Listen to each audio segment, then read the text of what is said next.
Hi guys, today we're going to learn about different types of sentences. We're going to talk about simple sentences and compound sentences. So as you can see here on the screen, it says simple sentences have one subject and one verb, and they are called independent clauses. So a sentence with one subject and one verb is an independent clause. Independent means that it can stand alone and be a sentence alone. That's independent. I visited a farm. I visited a farm is a simple sentence. You might think that it's also kind of considered a baby sentence, we might call them in third grade, because it's only 4 words. So simple sentences are usually just short sentences. The barn was red. Another simple, easy sentence. It has a subject and one verb.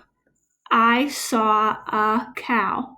So that's another example of a simple sentences. I have a dog. My dog is fast. Those are all simple sentences. Okay, now bear with me here while I open up the next thing we need to look at.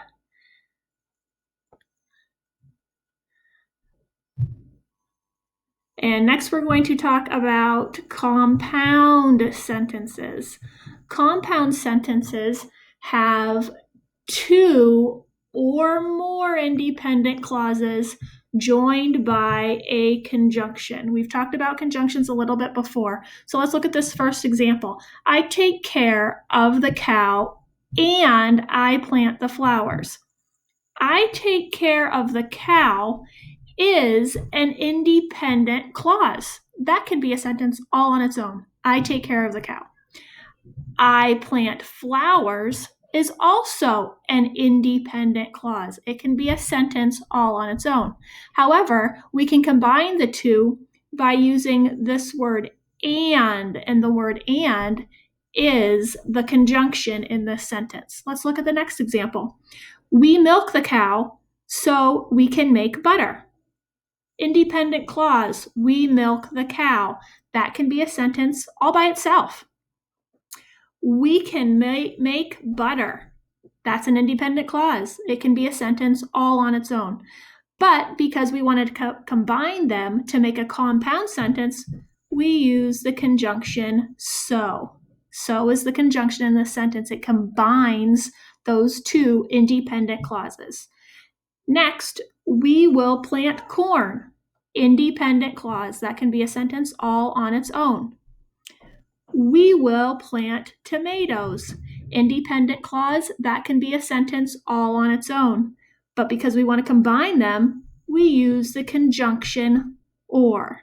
So we can take those 2 independent sentences and put them together to make one sentence, which is called a compound sentence. Okay, I want to show you one more thing. Now we're going to look at some examples here of this. Okay, so the first one says, my dad and I build a barn. My dad and I build a barn. This is just an independent clause. It's one sentence. I know that you say, but it has the word and here. It has the word and here because my dad and I is the subject. It doesn't mean that it's combining 2 sentences. That is not a conjunction in this case. My mom collects the chicken eggs. That is also a simple sentence. My dad and I build a barn and then we feed the sheep. This one is compound because the word and is the conjunction. It combines my dad and I build a barn, then we will feed the sheep. We baked a pie. That's simple. Simple sentence. The pie had a delicious aroma. That's a simple sentence. We baked a pie, so now it smells delicious in here. We baked a pie, so is the conjunction. Now it smells delicious in here. So this is compound.